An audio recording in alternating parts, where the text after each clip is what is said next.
Muy buen día a todos y todas. Vamos a pasar al tema siguiente, que son gases. Las clases anteriores hemos estado hablando de calor, hemos estudiado las ecuaciones que permiten analizar cómo fluye el calor, pero estamos en una unidad que se llama termodinámica. Entonces, para poder aplicar estas ideas también tenemos que poder estudiar gases. Entonces vamos a partir por algunas cosas bien generales. La primera es una primera idea de gas. En algún momento voy a dar una definición bien específica de qué es lo que es un gas. De momento solamente voy a decir algunas ideas que deberíamos poder estandarizar para estar de acuerdo más o menos qué cosa es un gas, más allá de que lo podamos definir o no. Entonces lo primero que podríamos decir es que es uno de los estados de la materia. Me imagino que esa parte no debiera causarnos dudas porque no necesariamente conocemos la definición de lo que es un estado de la materia, pero sí podemos distinguir los diferentes estados, ¿no? Podemos distinguir entre gases, líquidos y sólidos. Por otra parte, en particular, los gases son de baja densidad si los comparamos con los líquidos y los sólidos, es decir, con los otros dos estados de la materia. Tiene la particularidad de que se puede expandir y contraer mucho, obviamente también en comparación con los líquidos y con los sólidos. Y esto ocurre cuando hay cambios de presión y temperatura. La cámara hiperbárica es un recipiente cerrado que es capaz de soportar presión. Entonces dentro uno entra a esta estructura que típicamente es metálica con algunos materiales transparentes para poder ver lo que hay dentro o fuera, y cuando uno la activa, empieza a meter aire dentro y eso aumenta la presión. Si uno tiene un globo, por ejemplo, dentro de la cámara hiperbárica, inflado, puede verificar cómo ese globo va haciéndose más pequeño en la medida que aumenta la presión dentro de la cámara hiperbárica. Los deportistas la usan, por ejemplo, para ciertos tratamientos, el organismo reacciona mejor en condiciones de mayor presión. Y también la usan las personas que se entrenan para hacer buzos. Tú dices que se usa para cuando los buzos ascienden muy rápido y se les generan burbujas de nitrógeno en la sangre, ¿no? Pero también antes de que para que una persona pueda entrenarse como buzo, primero hay que saber si es capaz de soportar la presión. Entonces se hacen exámenes, por ejemplo, en las cámaras hiperbáricas para eso. Bueno, les decía que en una cámara hiperbárica uno podría meter un globo y en la medida que se va metiendo presión dentro de la cámara, ese globo cambia de tamaño, de hecho se reduce el tamaño. Se difunde fácilmente con malos olores. Ahí uno se da cuenta que los gases se difunden muy fácilmente. Tiene una tendencia natural a distribuirse uniformemente.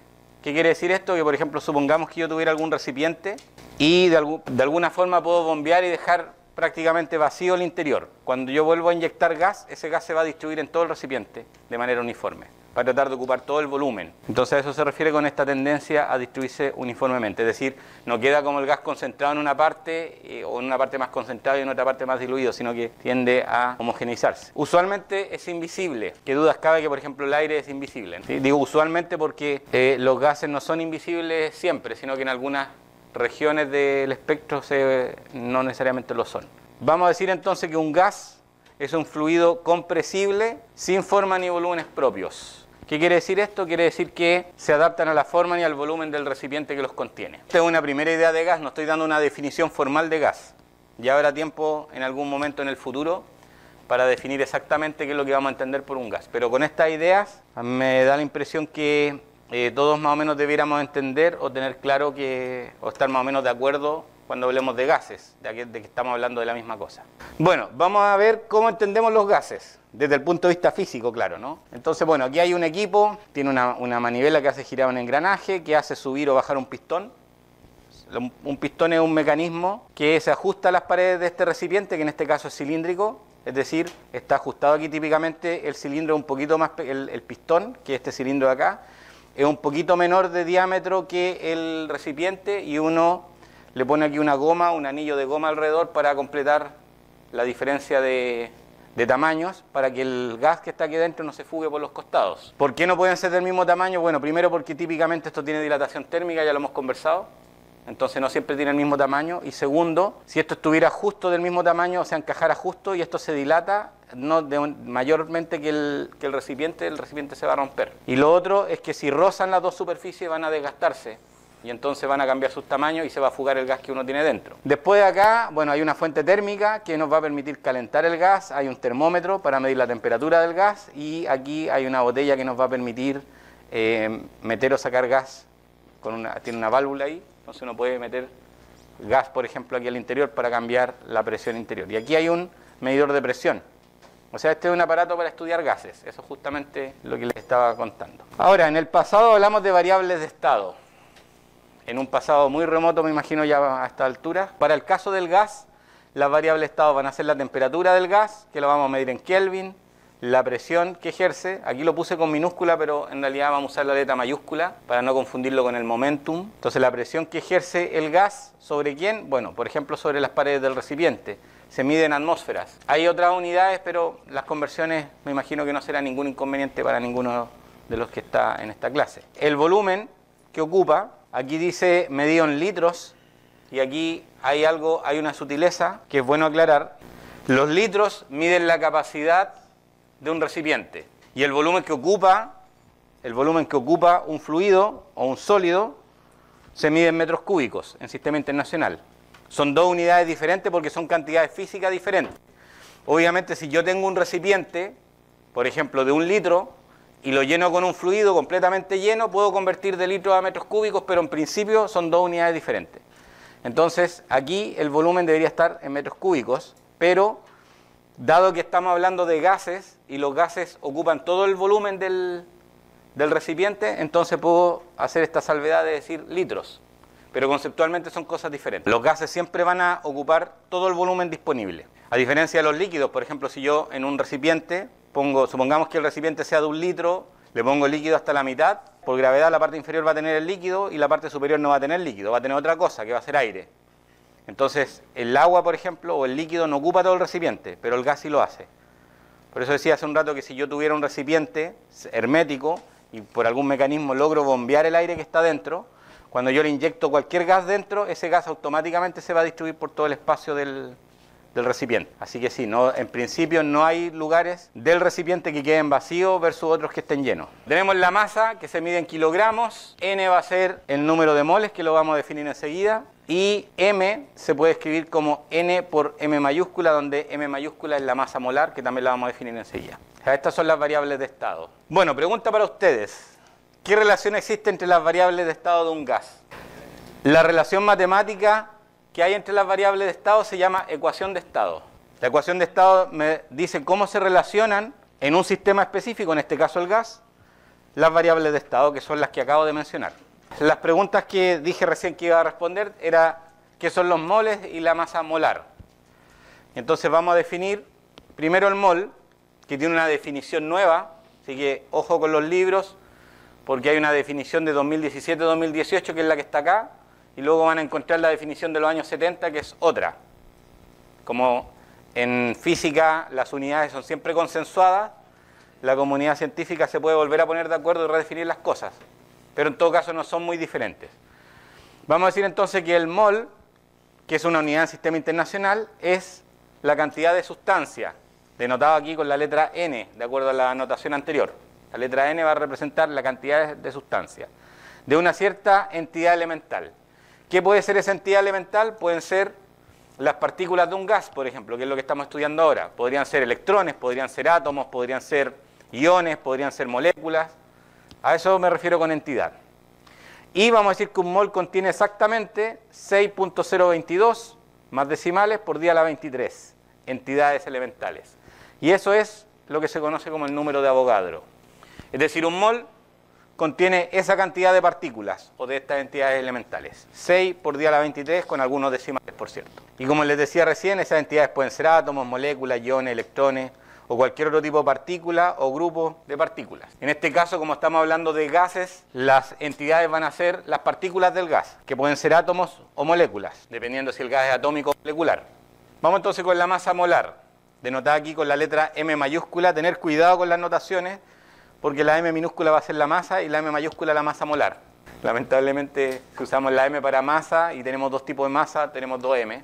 Entonces, excepto, bueno, en realidad uno podría usar la letra mu también, pero la letra mu se usa para otra cosa, por lo menos en este contexto. Entonces, bueno, la masa molar de una sustancia es una propiedad física que se define como la masa por unidad de sustancia. ¿Cómo vamos a obtener eso? Bueno, porque en realidad la masa molar representa la masa de una sustancia por cantidad de moles. Es decir, para el caso de los elementos, cuando estemos hablando de gases atómicos, va a corresponder a la masa molecular, que me parece que está en la tabla periódica. Para los los gases compuestos o para los gases moleculares es un poquito más complicado, pero por ejemplo tener dos gases. El aire uno lo puede considerar como, en primera aproximación, como una combinación de dos gases. ¿Cuáles serían? Nitrógeno y oxígeno, claro. En realidad tiene más componentes, pero las dos componentes principales son nitrógeno y oxígeno. Entonces uno podría considerar acá el aire como una mezcla de dos gases. En realidad, si uno quiere simplificar más todavía, uno lo considera solo como nitrógeno molecular. Ya, vamos entonces a lo que vamos a llamar los gases ideales. ¿Qué sería un gas ideal? Voy a dar una definición después de gas ideal que va a ser mucho más precisa. Es decir, esta es un primer acercamiento a lo que entendemos por gases. ¿De acuerdo? En la práctica vamos a decir que un gas es ideal si es un gas que está bien diluido. ¿Qué significa eso? Significa que tiene baja densidad. Es decir, mientras menor densidad vamos a pensar que un gas se va a comportar como ideal. En realidad vamos a ver que es un poco más complicado que eso, pero voy a dar una definición bien específica de gases ideales la próxima clase, yo creo.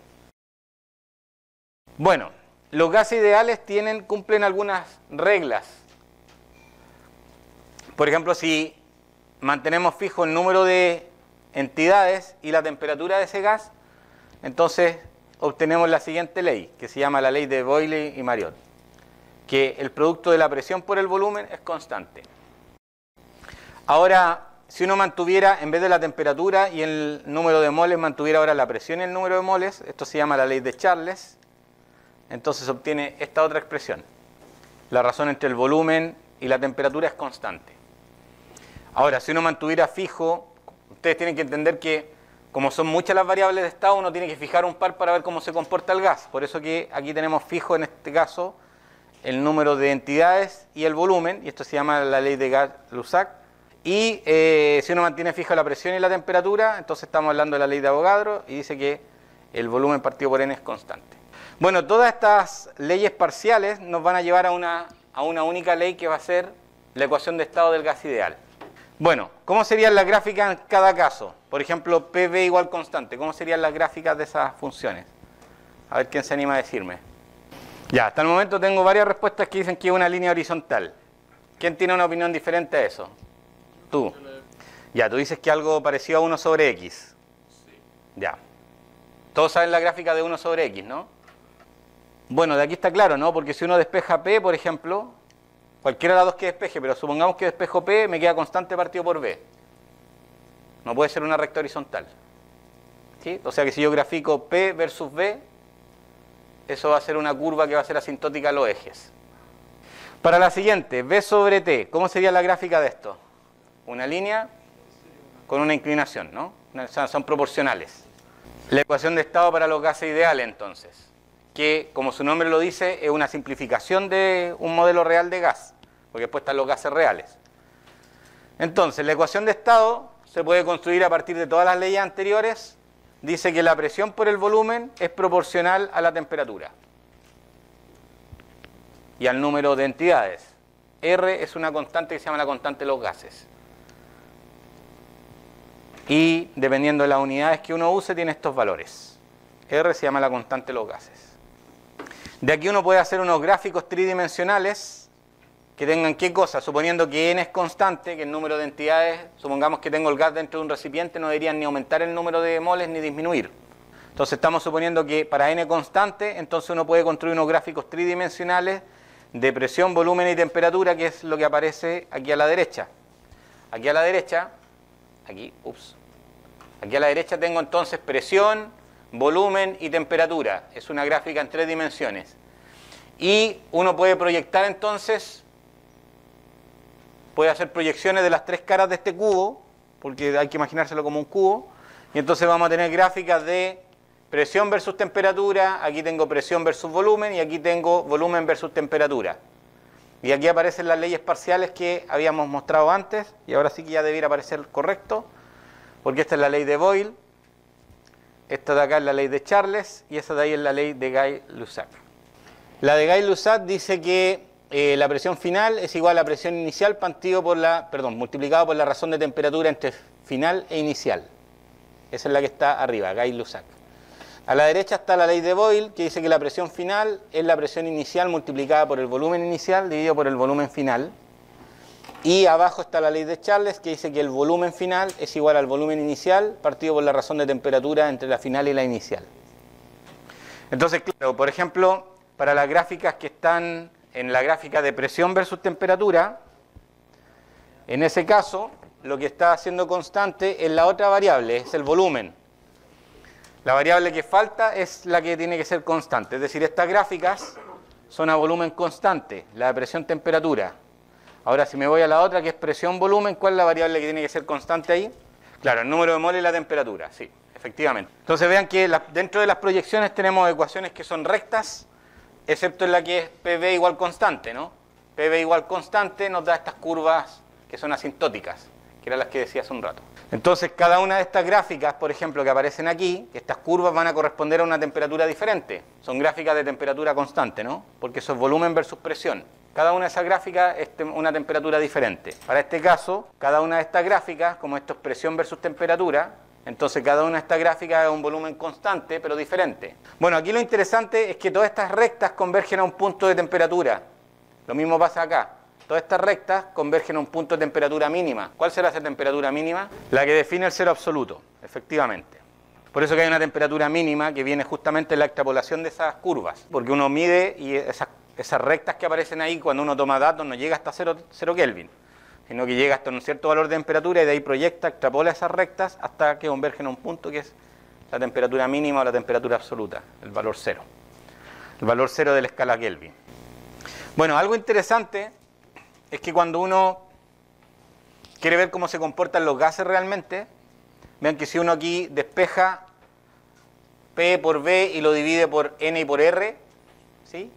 Eso se llama el factor de compresibilidad y uno grafica, por ejemplo, en este caso para el nitrógeno molecular y hace la gráfica a diferentes temperaturas, se da cuenta que esto de aquí para el gas ideal es una constante, ¿no? Que es esta recta horizontal. Ahora sí que es una recta horizontal. Pero los gases no se comportan necesariamente así. O sea, que algunos gases se comportan en un cierto rango similar a este gas ideal, pero no siempre se van a comportar así. Más adelante vamos a ver bajo qué condiciones uno puede considerar o no un gas ideal o cuando la aproximación es válida, ¿de acuerdo? Pero desde ya sepan ustedes que si uno quiere estudiar un gas real, entonces tiene que hacerle una modificación a esa ecuación de estado. Entretención para ustedes. Estimar la masa del aire contenido en un metro cúbico, estimar el número de moléculas de nitrógeno y oxígeno en la sala de clase y decirme cuántos moles equivalen y qué volumen ocupa un mol de gas ideal a condiciones normales de presión y temperatura. ¿Qué vamos a considerar condiciones normales de presión? Presión a nivel del mar. ¿Qué cuánto es? Una atmósfera, gracias. Y la temperatura en torno a los 15-20 grados está bien. Entre 15 y 20 grados es lo que vamos a considerar normal, que es como la temperatura promedio a nivel del mar. Sí, puede ser discutible ese número, si es 20, 21, 22, 18,